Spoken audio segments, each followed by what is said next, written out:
And I think they can, and I think they can facilitate conversation and intellectual thought in a really meaningful way.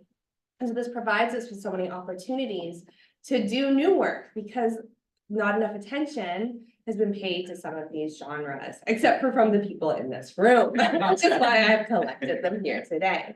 So our first speaker is speaking about their book project, Red Tarot. And I'm really excited that they were able to join us all the way up from California, where the weather is better, where it is warmer. Chris showed up in a parka. Yeah. But before they speak, I'd like to just introduce Chris. Christopher Marmolejo is a queer Indigenous teacher committed to radical community healing and building. They bring traditional teaching experience as an English teacher, intensive study as an astrologer, and their personal articulation of the tarot archetypes to their classes, workshops, and consultations, as they work to liberate through critical pedagogy and transgressive truth-telling. Marmolejo has facilitated emotional wellness programs with the Center for Community Action and Environmental Justice for the Inland Empire, and has worked with the organization Artists in Solidarity to offer their services to raise money for migrant families and children. So thank you so much for joining us today. It is such an honor to be here, to be one of the first groups to celebrate your book publication, because your book baby just came out. So thank you for sharing that with us, and I look forward to learning from you. Thank you so much. Thank you. Y'all so sweet. Oh my God. How's everyone? Good morning. Again, very happy and honored to be here. Thank you for the warm reception. I'm curious, how many of y'all have had a reading, let's say, maybe? Anyone has had a tarot reading? Cool. Okay, cool. Anyone have a tarot deck? Very nice. Okay, cool. Has anyone given a reading? Yes. Okay, we are here. We are here. So amazing. Okay, great. So yes, I'm a teacher, I'm a diviner, and I'm here to talk to you today, as mentioned, about my book, Red Tarot, a Decolonial Guide to Divinatory Literacy, which is a bit of a mouthful. You know, people read it, they're like, what are these words? And so we're gonna get into that.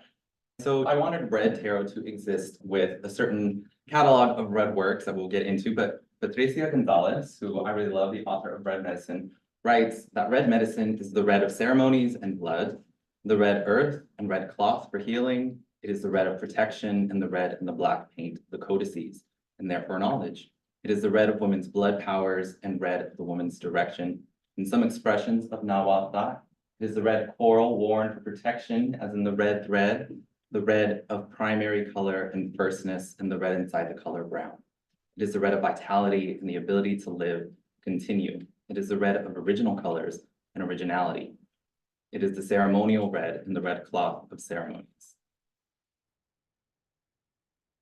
And so, again, I wanted Red Tarot to exist with red skin, white masks, which is about rejecting colonial appropriation, the politics of recognition. Glenn Sean Coulthard is amazing, as we know. Red Pedagogy by Fanny Grande, and Red Medicine. And so none of these are about tarot, none of these are necessarily about divination, but they are about Indigenous medicine, Indigenous thought. And I hope that Red Tarot would pull in people who were interested in Indigenous thought, critical theory, maybe some feminist, queer theory, and then on the other end, divination, tarot, astrology, and whatnot, right?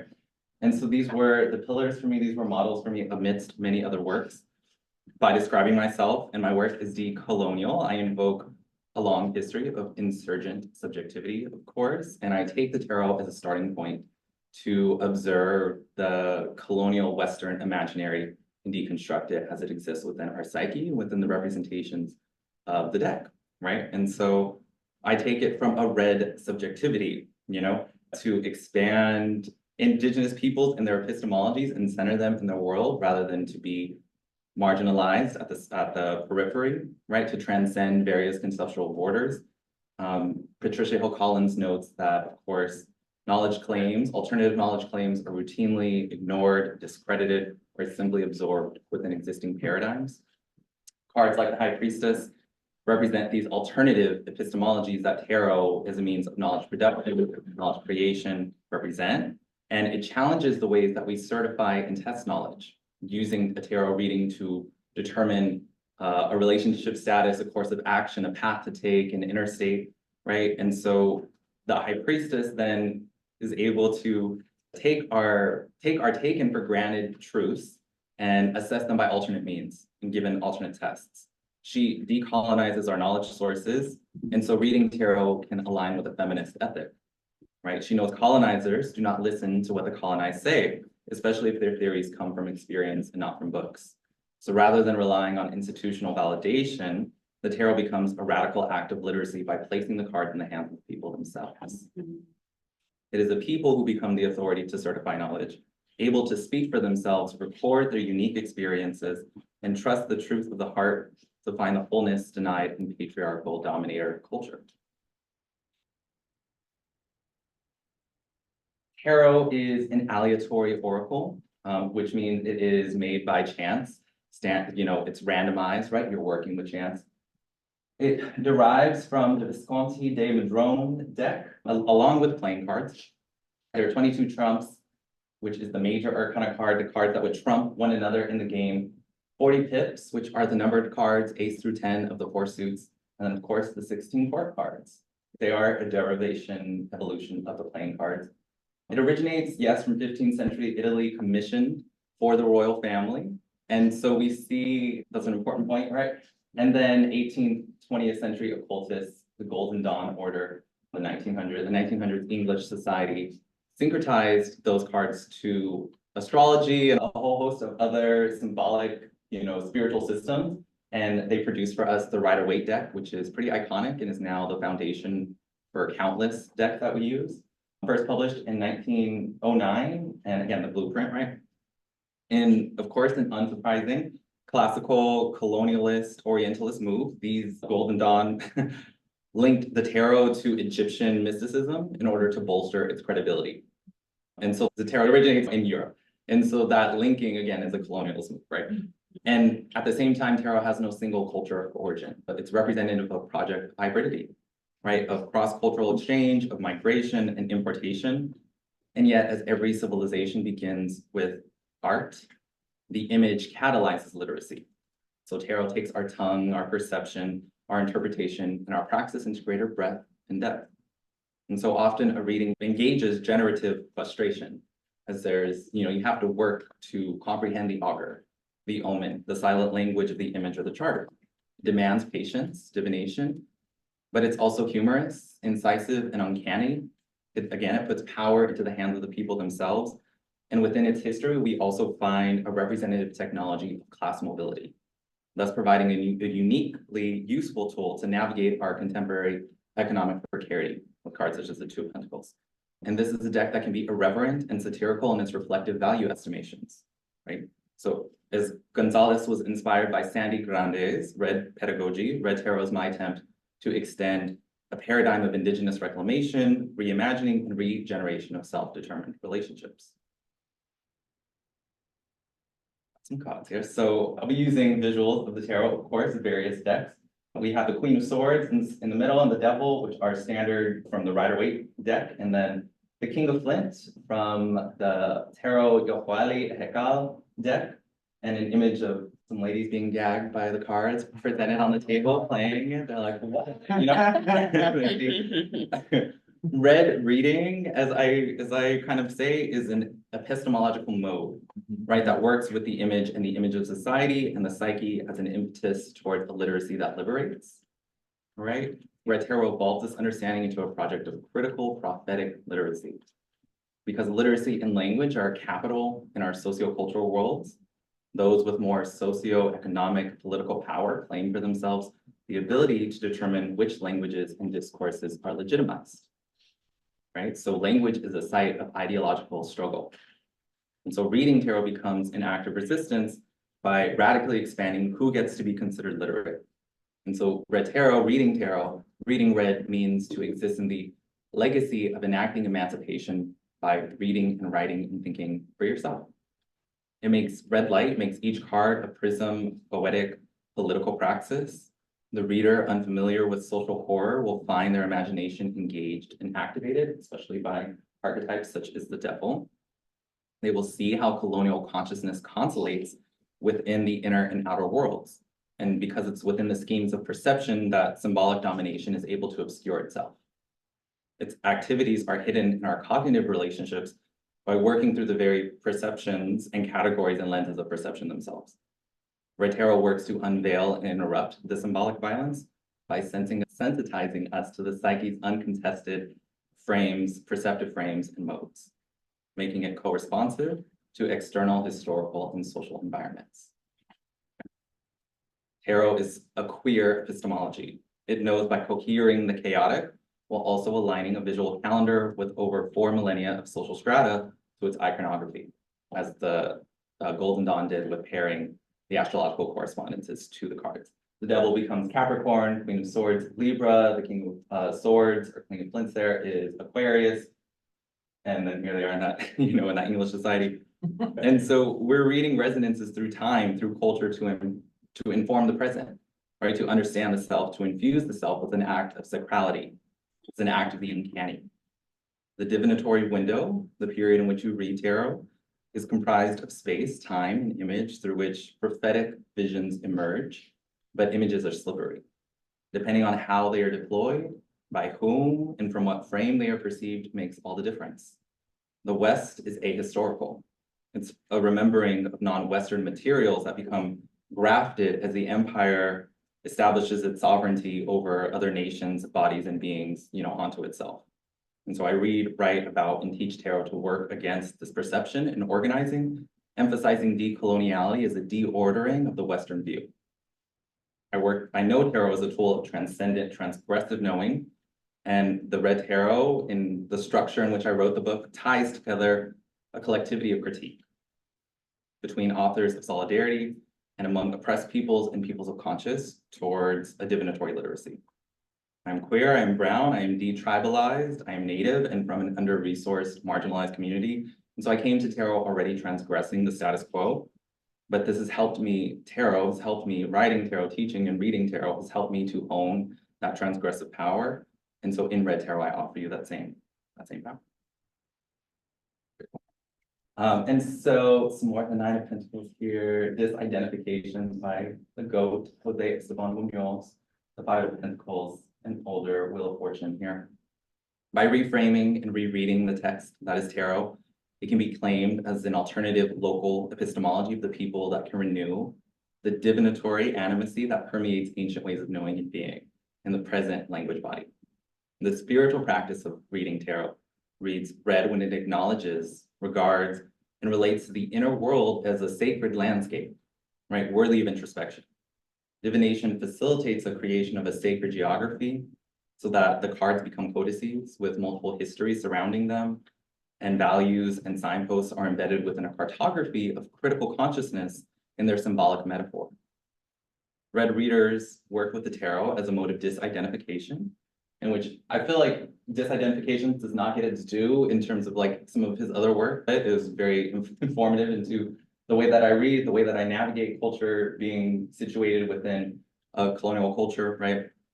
And so he writes that where the disidentificatory optic is turned to shadows and fissures within the text, where radicalized presences can be liberated from the protective custody of the white literary imagination.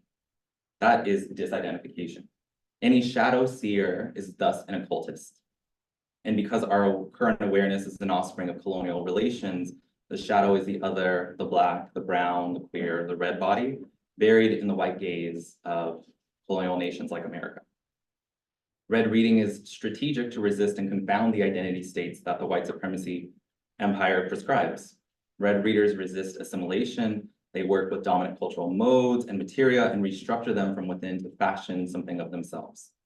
The shadow work of red readers aim to foreground the dissociated, the divorced, the alienated, and the dejected to transfigure our identity matrices and repair our relations. And so I consider myself and readers of this work to be rogue intellectuals wandering in the space where humankind's laws are inadequate and unenforced.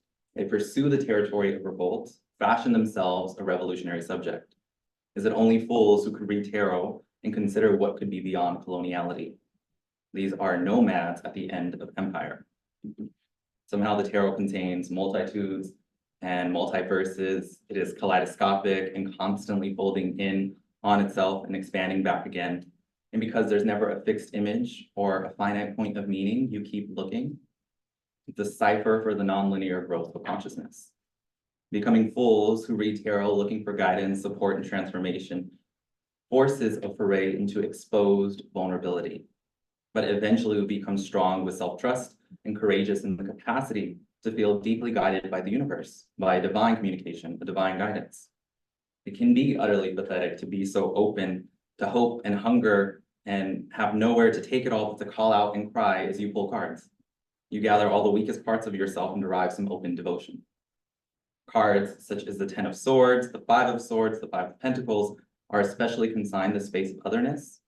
When colonial state classifies you as irrational or sub-rational and backward, they kill you by considering you the counter to their universalizing notion and conception of the human. The 10 of Swords here, set against relatives performing funeral prayers for 5 members of a family killed in Israeli airstrikes, and then the 5 of Swords here.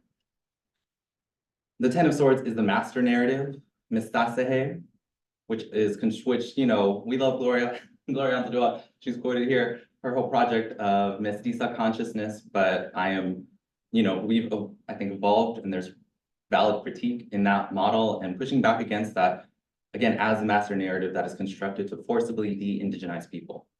It's a tearing apart from kin and community. It is the mind that holds hates alone, the 10 of Swords in particular. And so there's no identity, there's no location for this identity, no clear landscape of return, no country to call home. It is nameless, homeless, dishonored, and violated. The slave is a stranger, and their identity is defined by its death. We must consider if these images invite empathy or critical reflection, or if they are just supposed to be some perversion, something to gawk at. Thankfully, tarot teaches me to read a stranger's book, and we are edge dwellers traveling together. If tarot is a mirror to understand lived experience, it is far from self-explanatory. The function of a prophet is inspired utterance. The oracle risks a different relationship to uncertainty, possessing a radical spontaneity. They gamble with meaning, meaning that divination is less about fixed outcomes and more about liberation. The augur is always arriving, always shifting, and profoundly unstable. Sometimes the spread that you lay subverts your intended imposed order. The cards keep changing as you keep shuffling. This is fantastic because no one masters tarot. That is not the point of reading. This is not to say that reading has no barometer of success, no meaningful consequence, nor any practical application. Rather, this helps the reader work against the fixed fatalism of being appropriated by the Western imagination. Instead, be a devotee, be willing to experiment with the most pressing and pressing work of your healing, imbibe with divination, dance with it like a lover, and it'll keep you on your toes, flexible and with full range. And what a wonderful romance it will be to arrive always reverential before the beloved. My aim in offering this work is to again expand the border of indigenous intellectualism by supplying the divinatory text that is tarot with a language that acknowledges the broader relations of power, historical domination, and ongoing struggle against colonialism. The ruptured spiritual lineages, knowledges, and practices inform reddening the divination tool that is tarot to work against the West. The Western imagination focuses on this endless future-centered hope toward an ever-expanding empire that is territorially acquisitive in perpetuity. Thank you, Glenn, right? The fictional future of the West is made from ongoing practices of indigenous dispossession. Read reading, writing, and thinking can reclaim a sacred relationality. And so embodied inquiry is necessary to read red. You have to bring your body, your emotions to it, all right? I aim to valorize the epistemologies of subaltern communities comprised of eras, spiritual activists who are liminal people transiting various realities and psychic states, exploring beyond the hegemonic status quo. And so I also am a curandera, a diviner, queer, as a detribalized Native person, as a curandera, I often express an oppositional worldview. Okay, or my therapeutic philosophies must have an adversarial quality, not just because I have a Martial Jupiter conjunct my chart ruler, but because the forces that pull us apart are the forces that enslave us, are the forces that genocide us, are the same ones, the colonial imperial state. This language is not meant to maintain an abstract theoretical position, or it arises from and is grounded in corporeal realities. I give anywhere from 15 to 30 readings a month, mostly with working class brown women. And so I know how orphaned one may feel as a product of multiple colonizations. Any reader, writer, or diviner who wishes to seriously heal and imagine a future that is not predicated upon colonial divisions must actually lift the veil. They must address in every reading, behind every card, the symbolic violence that renders, quote, the crushing materiality of systemic violence invisible, appear natural, acceptable. When mechanisms of sight are turned toward a surveilling visibility within a dominating white world, perception is dangerous. The cards tell us that the oracle is opaque and strategically so, right? When our mind, our logical mind, reaches towards too tight of a grip, the oracle veils itself. High Priestess. Queer diviners of color have learned to do the same, very Seven of Swords style. Their prismatic perception works against the totalizing gaze of objectifying global surveillance. I have the Two of Wands here, which is related to Mars in Aries, which starts the decanic wheel of the year, which is an Egyptian ancient star calendar that has had, continuation within every culture since, superimposed upon a print of the overseer. And so we're seeing clearly this imperial visuality here, right? They have a miniature globe in the palm of one hand and a wand in the other. They stand at the terrace of the castle. This is a young and newly crowned sovereign overseeing their empire, right? You have to learn, again, Seven of Swords, sword style to evade that imperial surveilling sight, okay? Native peoples in a colonial landscape continue to worship their pre-Columbian deities by way of syncretic realignment. Forced conversion was more apparent than real. Indigenous rituals, rites, and idolatry were clandestine in their celebration in the wake of colonial conquest. I suppose faith has always been clandestine because there has always been religious persecution.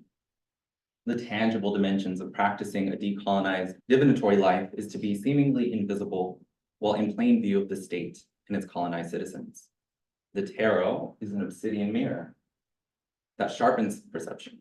Angles and angles and angles create a balanced portrait of greater depth.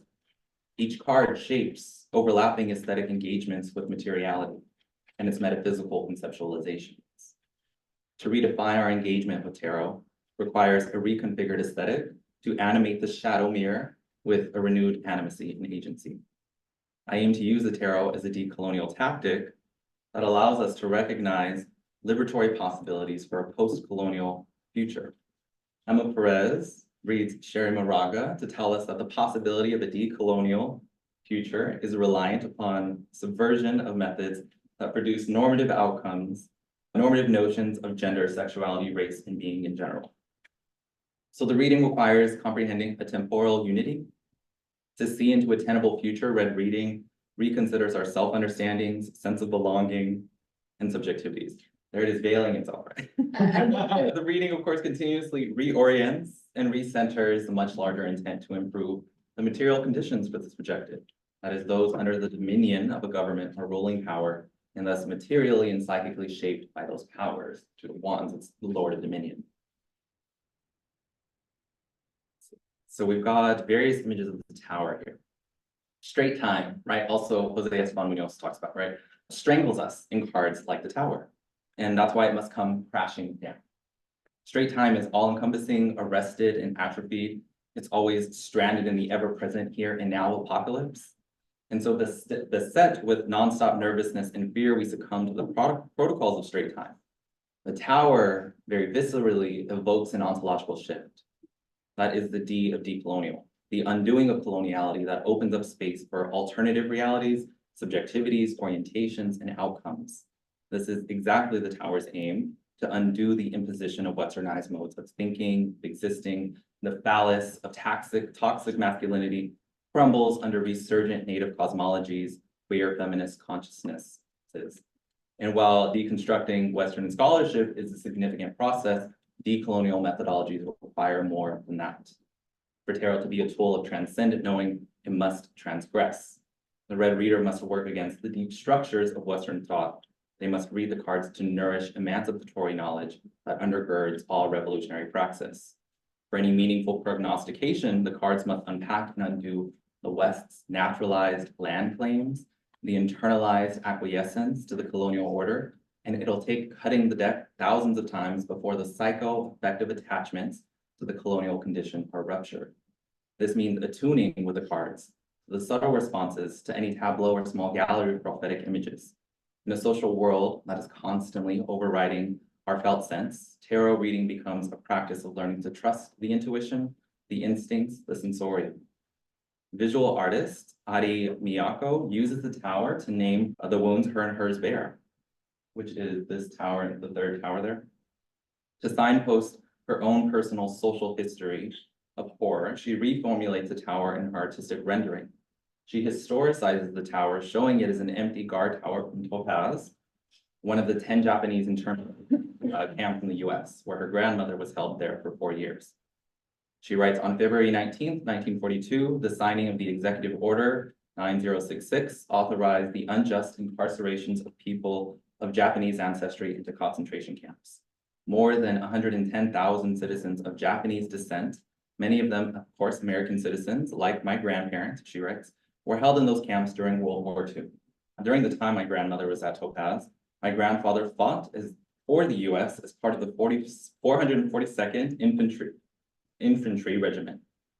The Topaz internment camp clearly signals the internal colonialism that even legal citizens are subjected to under empire.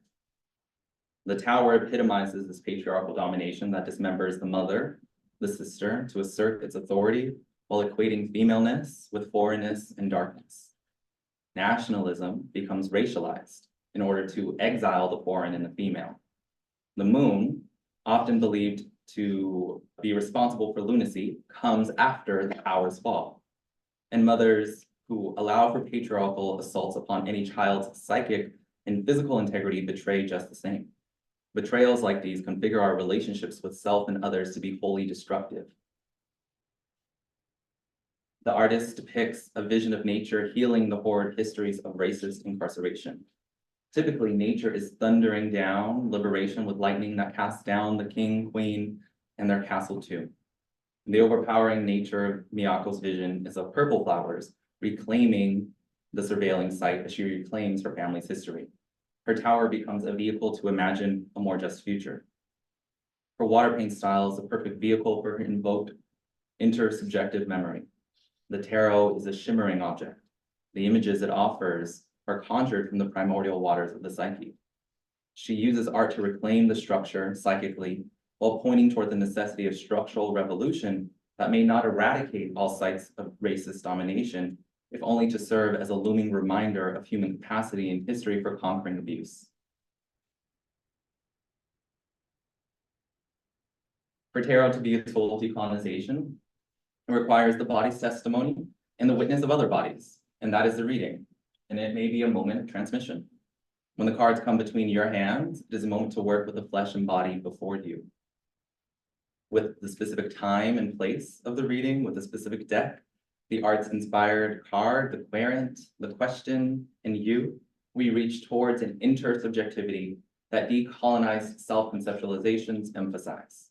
The reading is a movement through a series of affects, including anger, melancholia, desire, humor. A read reading claims space conducive to at least a temporary decolonization of the self, but the reading also has an afterlife, an echo, in that the words and images ideally ripple in the querent's psyche till at last the augur actualizes. We write and read in watercolor. A reading is a tactic, a movida, for decolonizing ourselves, reinforcing the need for dialogic listening, a key practice, of course, of decolonial feminist methodology. The subaltern cannot speak because they are not heard. So to establish the habit of listening to others without epistemic violence is a key quality of an ethical, transformative reading based on principles of mutual respect. Keeping distinct social cultural histories in mind when reading for a plurality of psyches, a diversity of social bodies. We can only read to others if we are committed to listening and learning the other's way of being and seeing. We don't get to satiate a Western need to control knowledge to own the omen. So I have the Two of Swords here, which is often that breakdown of communication, the rupture between mind and body, between what's seeing, what's being said. right? Of course, the Two of Cups is representing this dialogic listening, right? And then the transformation from one of these modes into the other with the Two of Pentacles. Okay. A red reading finds the political in the everyday, so that the daily practice of pulling cards becomes a documentation of working class lives persisting to transcend exploitation, find belonging, and heal their soul. Where tarot means and understand that the meaning within everyday social relationships is to be inscribed, occupied, decoded, deployed, translated, and circulated. It enacts a rubedo, that is a flesh entry into a reality that we know viscerally. As readings are dialogic, a dialogic experience between querent and reader, text and audience, card and consciousness, they can be seen to enliven an oracular mode of knowledge production that is wholly contextualized within the field of the interaction, intuitive and emotionally sensitive. The alchemy of red reading looks upon the reality of the image as more than what has been, opening a door to an eros repressed through chemical reactions fixed on metal and paper that represents desires and lusts, longings, and yearnings. Reading with the whole body, the socially matrixed body, the emotional body, and the soul is erotic reading. The divinatory mind is a speculative mode, offering what might be termed an ethics of equivocation that enables something like an ontological humility or an ethos of ontological multiplicity, also represented by the Two of Pentacles. Red reading fosters a perceptual disposition that delves into disorderly ways of knowing. Its awareness may be more perplexing, ambiguous, fractured, and fractal, but it is not necessarily less reliable. Its images are aesthetically dubious, so that our readings acquire epistemic flexibility to skillfully navigate and inhabit multiple worlds. This power is best, of course, applied by decolonizing the gaze, which is one that restores subjectivity to those objectified by white supremacy, including the animal, the plant, the mineral, the silent, and unseen worlds. The gaze that objectifies the other is undone as it comes to understand its own subjectivity. The individualistic vision of humankind works to alienate the individual from their membership in an oppressed class, yet cards like the Magician sustain the heart of culture, collective culture, and language. It is passed down through cultural preservation via oral traditions, transmuting across time into patois, slang, colloquialism, right, which happens in the interplay of the reading, right? I cannot teach you a native language, but you still can listen to the ocean, to the shores, to the birds, to the rock, to the east wind. You can experiment with a language where all is alive, all has a story. And that is what the Magician wants, nothing more for us than to tell a story that reflects our intricate connection, evidenced by and strengthened in the act of communication. By expanding who we commune with, our language shifts, our language is redeemed, or it is possible to resist reducing the personhood of the non-human. It is unnatural to relegate or to be relegated to the non-status of it. Nature does not speak the language of slavery, nor does it prepare us for enslavement. Colonial language constructs a grammar of violence by the order of its relations. The tarot offers a language system, a logos, for intuitive soul communication via art, the body's pathos, and the environment. The tarot offers a language to listen in an intelligence other than our own. The images, the Page of Pentacles, which is always, this is one of my favorite Page of Pentacles, are just a depiction of the Page of Pentacles. You know, Hamlet has that suicidal ideation and contemplation, and he's holding the skull, and he's like, you know, is it worth it, right? Is this power worth it, or should I just end it all now? And I very much see the Page of Pentacles as the counter. He's holding not a skull, a symbol of death, but a coin representative of life, a birth chart, a seed, album, flour, corn tortilla, like he's holding some sacred object, a little sun, right? And beholding it, and it's golden and it's inspiring. And that gaze, that Page of Pentacles gaze, is him enlivening these dead objects, right? Him imbuing them with soul and subjectivity. The images become alive first in the imaginal realm, stirring memory, right? A memory that restores our lost languages and stories, of course, via imperialism, colonization, and slavery. The more we meet the cards in the manifest world, the reading then becomes a ceremony of memory, enlivening indigenous intelligence. Without this communion of intelligences, the world would be a collection of facts, but it would have no truth. Truth requires intelligence. The images speak back in a silent, wild language, one whereby we discover an archaeology of the symbolic supernal communication. We dig up disjointed bones of memory and give the gods a body again. We remember the spirits residing in the image, and we begin a relationship of respect so we can consciously consent to sacred attunement. We discover that the images themselves are an ancient memory, a doorway to communicate with the divine that permeates all.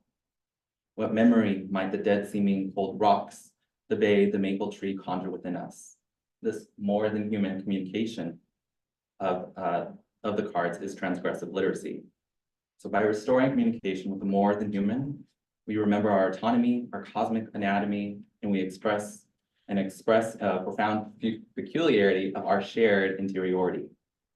In the imaginative space of the reading offers divergent accounts for reality, of course, through the variable frames presented in each card.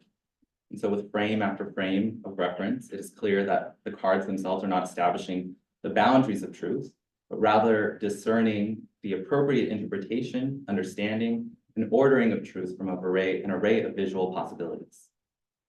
We can pull cards when we are lost in the dark, displaced and despairing. The cards become flashlights through the dark tunnels of our interiority, finding all the psychic fault lines of violent eruption. But for me, they shine with their own light. And then they are a cyborg technology, prophecies, that allows my stride to be walked with dignity. With my red writing, I repair my people's innate divinatory faculty, ruptured right along with their indigeneity. The cards are daimonic forces, spirits that can guide and assist through our multidimensional excursions. Through the looking glass, we find tarot to be a 78-port entry into another realm, with another opportunity for finding and inscribing the pain, the love, the memories, the fears, the mundane and sublime of life. We need them not to just allay fear, but to also find inner treasure and to be led to possibilities beyond the known world of hierarchical domination. If we look long enough, we will find unexpected guidance in the designs for living. And so thank you. Stop that.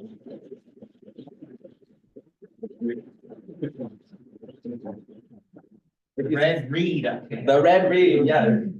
If you subscribe to my Substack, I have this presentation along with some additional slides that go into ritual and a little bit more like workshopping for yourself that is exclusive for us today. There's other great things on my Substack as well. So please subscribe, please share, tell a friend, and I am available for private tarot and astrology consultations, limpias, evergreen, and I also have evergreen and live classes as well. And of course, you can order my book and read my collection. Or you can take one today, because as part of our workshop, I've purchased 5 copies of this book to give to our participants to help spread the work that you're doing. Yeah. So we have some time for questions, but then I also would welcome those of you that don't have a copy of Red Tarot and find that it will impact your practice or impact your understanding, impact your life in a significant way. Encourage you to take a volume with you, share it, and spread the good word. Thank you. Any questions? Yes. I just want to say that you speak so musically and poetically. It was like I was listening to spoken words. And since this is like a spiritual space, like you also have really good aura. Oh, thank you. I was just like so mesmerized throughout your presentation. Thank you. There was so many interesting things that you said, but you mentioned like the West is ahistorical, and I wanted to know what you meant by that. Yes, so in that I'm referencing especially Alice Barkley-Cap's work, which is, as I like to say, label mate, but it's like a pub mate. They wrote post-colonial astrology, right? And they talk about that in the way that the West remembers itself with like Roman metaphors and ascribing or like taking, indigenous iconography, like the Redskins become the mascot, right? It's ahistorical in that these things actually do not originate from the West themselves, from the Western Empire, but the way that they are presented as such becomes so. Almost like appropriating. Well, yeah, absolutely, yes. Okay. Totally, yeah. I like to build on that and the point you raised about the artificial golden dawn Egyptian projection, because if you look at, say, the History Channel and what the History Channel has gone through from its inception to the present. It's like it goes from, here's a diversity of American history to ancient aliens. And that solipsism, of course, is from business practices, but you can also say it's knowledge production. Ancient aliens is the end point of sort of Western historical knowledge, or rather, Right. the production of lies, right? And that to me is interesting also in considering, how the recent past is documented or discarded because, we again have this discipline called history, and yet none of us can save any of this. It's all like grasping at air, especially important community-based history.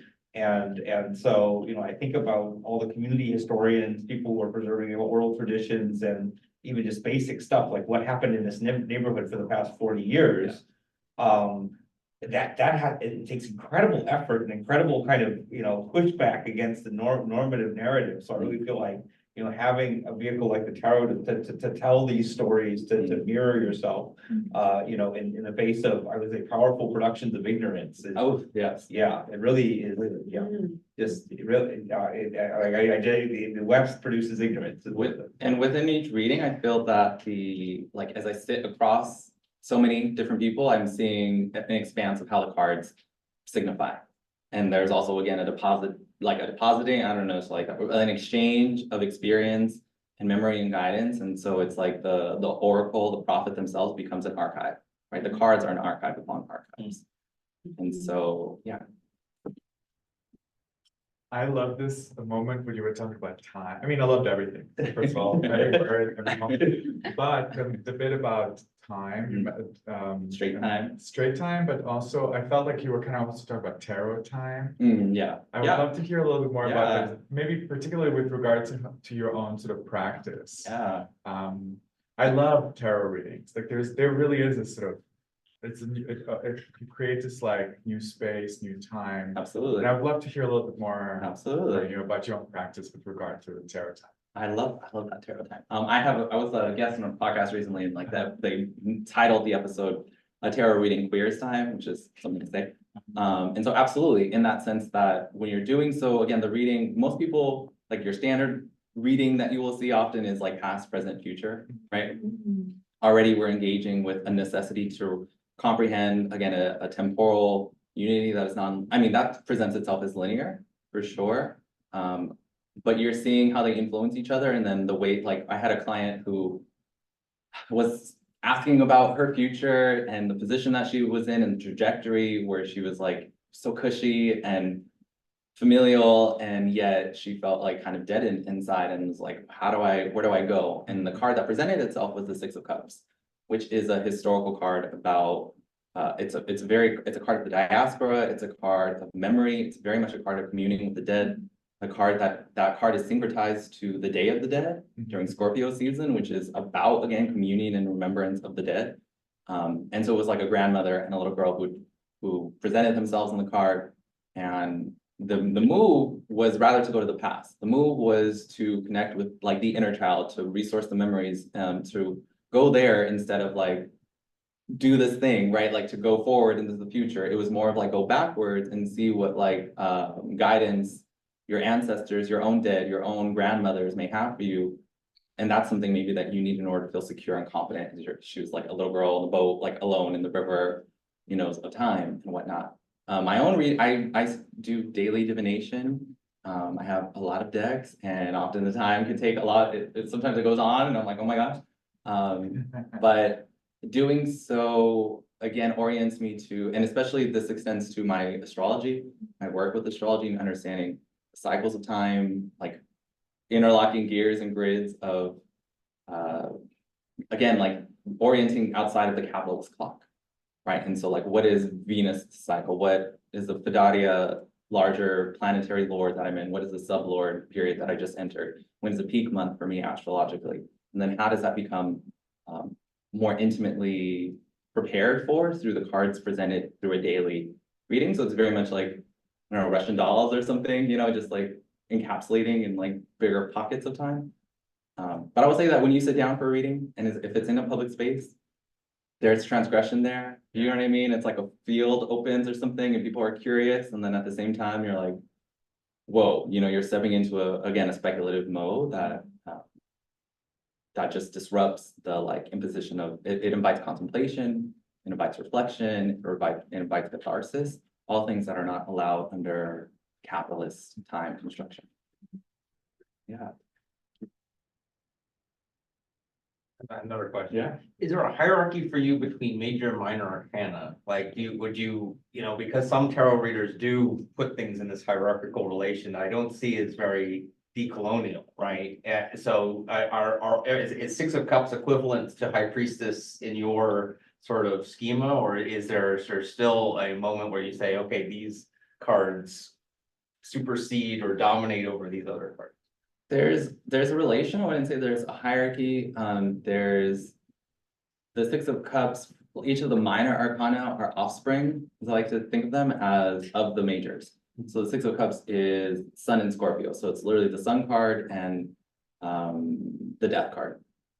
And so I see those like the parents. So I see them more in a relational manner, and that like even working from that minor arcana, we can see that as like a more nuance. Like I really do like the minor arcana because I feel that there's more space there to write about and think about in like applicable manners, whereas like the devil and the high priestess are like huge, archetypal ideas and images, and it's like, okay, how do I approach, like how do I even write about the history of this? So I see them as like governing larger kind of arcs, like greater just I don't know, like something they're larger, not necessarily like at a hierarchy, whereas like the smaller cards at the same time, like some of them are so significant for me, like the Five of Swords in particular, which I did show, that is like the active dispossession, that card studying the visual history of the Rider-Waite images especially. You see that biblically with the angel casting Adam and Eve out of the garden, right? And then that becomes a card of Aquarius, the first decan, first 10 degrees of the sign of Aquarius ruled by the planet Saturn, which is about dispossession and about kicking native peoples off their own land and dead naming people. And it's like, that holds so much, you know what I mean, that we can engage in a reading. So yeah. I had one more question about like the discrepancy between like being a master and being a devotee of the deck. Because I think in today's world, there's such an emphasis on like mastering things or being the best at your craft. Right. But being a devotee is so rooted in like ancient spiritual practices. Like even in India, like there's a term bhakt, which you call for like people who like devote their lives to like creation. So I found that like interesting to think about in terms of this being a decolonial practice. But how does that fare with like people who practice tarot like if you are anyways marginalized and practicing tarot and not claiming to be a master? I don't know. It's like I'm not sure if I'm getting the question right, not able to articulate it, but like, I'm sorry. You're Not welcome. doing Thank you. well. No, I No, love you're doing that. great. Yeah, that's great. I love the emergent thinking. Okay, I think that it makes sense. If you want to be proficient, you want to be highly skilled, and I Yeah. consider myself, pretty highly skilled. Like you have to have a level of confidence to I think I had to bolster a sense of confidence to just even be at this point to like write about tarot, but at the same time, it's subversive and it requires humility. And I think like especially it as a spiritual technology, the trap of ego is like so present in so many like new age, like, you know what I mean? Like it's such a thing, it becomes commodifiable, it becomes like, here's your certificate, like yoga teacher training, like go ahead and like, you're good to like go and charge ridiculous prices. And like, like the cards are a means of facilitating communication with a divine sense, with a host of deities, a host of, the tarot is very syncretic. And so it's very malleable and open. And so I think that it's you'll maybe fall on your knees if you like become so egoic and like I'm the master of it all, it's like people's relationships with the cards or with their divinatory modes may break at some point or rupture because they're not holding it with like the fragility and the care. It's like holding a bird in your hand, and like waiting for the bird to land, right? It's like Toni Morrison talks about, of course, in her iconic like Nobel Prize winning speech, right? And you don't want to kill the bird, right? You don't want to be like, you're my own, I just reject that ownership and that mastery again, like we become vessels, we become mediums, as they say, right, which is the Six of Cups card. Something, and that allows to a capacity for like sometimes such of the deep grief and abuse that is explored and excavated within a reading. You don't have a deferential kind of source to power yourself from, to return to, it will be taxing. It's very taxing. Yeah, that answers some of the inquiry. Yeah. The like occultists of the 19th century were trying to like make it very inaccessible. It's like an esoteric practice. But the joke is that the cards are so inviting, which is kind of also the sense I'm getting from you. It's like they're capacious enough to kind of invite anybody to participate. And the occultists were not able to contain, right? Like it became an extremely popular, despite esoteric practice. Like there's that weird tension always in esoteric thought. It's like, it's only for the select few, but it's extremely popular too. Right. Like, and so here too, I feel like that came through in your presentation. I felt really well. I think that, and that is a hard, I mean, I think that card, like when you say that, brings to mind the Hierophant as opposed to the High Priestess. And there are people who have, like to not be appropriative, you go to the spiritual kind of master, the one who knows not to, or like the spiritual, like the one who is living a devoted life. Like the what, like certain traditions, like you don't get to just claim them and teach them because you're into it. Like, do you know what I mean? There's a level of accessibility, but also scholarship and rigor, I think that can also be respected and held. And I hope that's what I wanted to do with this work, is to like do more than a little white book or like call it queer. And it's like, you know, it's like those books are written by white women and they're like stamp on a quote, and it's like we can really think deeply with these things. And at the same time, I work with like the image is an immediate accessibility point, and like using that to like draw people deeper into like how, because it's complex to it's like if you're gonna name something decolonial, it's like 400, this is only 400 pages. I mean, I don't know, it could have been 600 pages easily. Like, you know what I mean? Like this is a project of mine. And so colonialism is not simple. You know what I mean? It's like very complex, and these things like work in various ways. So yeah, I like the paradox, tarot's paradoxical, right? And so yeah, just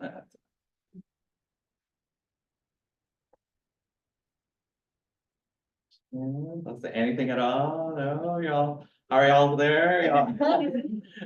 We have some time before the next event, and so we can also be eating cinnamon buns, please, and talking amongst ourselves and taking it down from this sort of very formal conversation. But before we do that, I'd like to give you a round of applause. Really. And those of you, I want to offer the books to students first, graduate and undergrad.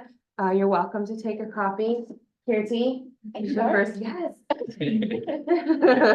So please feel free to grab a copy and continue this conversation. Our next speaker, Mimi Cook, who should be arriving shortly at 11:30. She's scheduled, but I don't. Okay. I'll take care of it. I got it. Okay, cool. Thank you. So Yes. much. Thank you. Thank you. Will you sign books? Yeah. Hi. I